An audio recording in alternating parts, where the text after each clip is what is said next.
Viewers, today I'm going to show how to play chess or the rules of chess. That video is for beginners.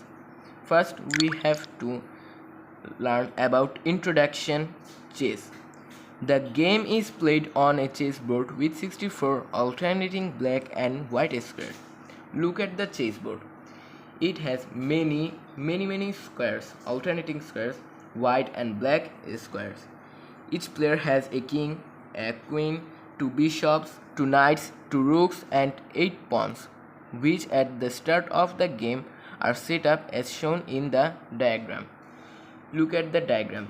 If you want to play chess, you have to do the pieces of diagram like that. And each player has one king, one queen, two bishops, two knights, two rooks, and 8 pawns. Now we have to know about that piece. So let's start. First, we have to know the piece of chess is king.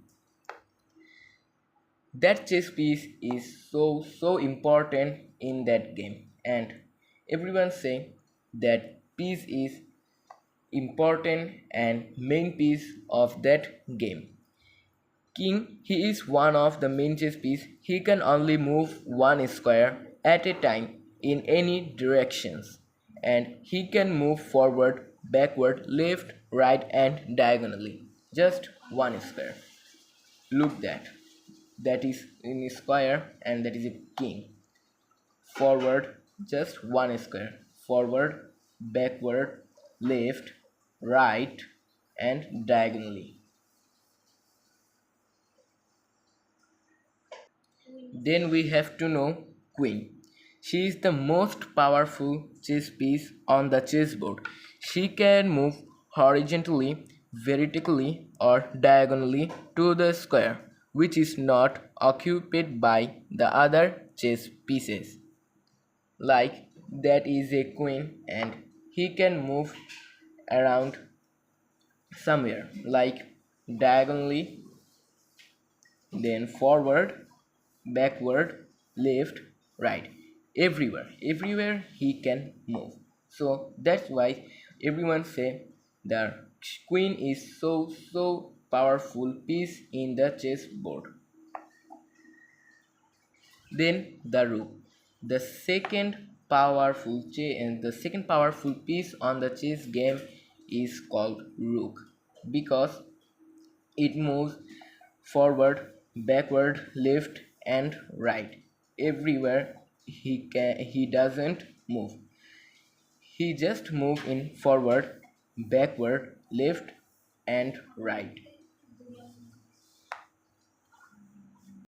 Then bishop. He moves diagonally and always remains on their original square color, which is the same as his. That is the bishop. Look that. And in this square he stay, and he can only move diagonally and just one color, white. White square he can move diagonally like that.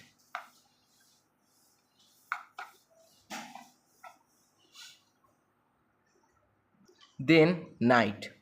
He is the one and only chess piece that can jump over another chess piece or pieces. Knights move just like a L shape. Just like a L shape. That is a knight, and he can move L shape. Look that.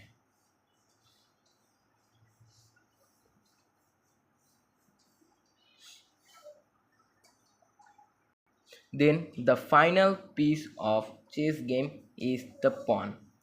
It is so small and cute piece, but it can move only straight forward and move only one square at a time. That is a pawn, and he can move only one square and straight forward. But in his fast move, if you want, you can move in two squares. This is his first move. I want, and I can move in his two squares like that. Then we have to move it in one square and straightforward.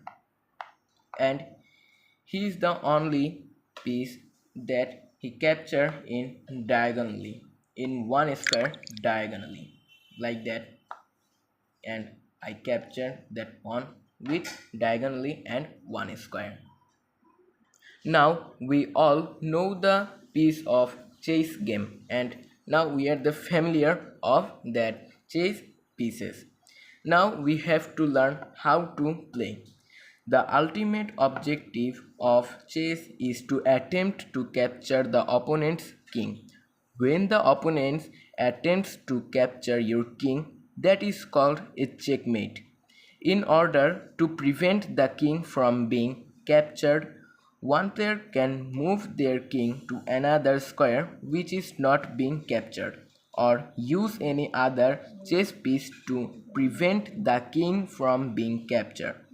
If the king is not captured after being attacked through the same method three times or no more new methods of attack can be used, the game ends in a tie. In the example, I can show that.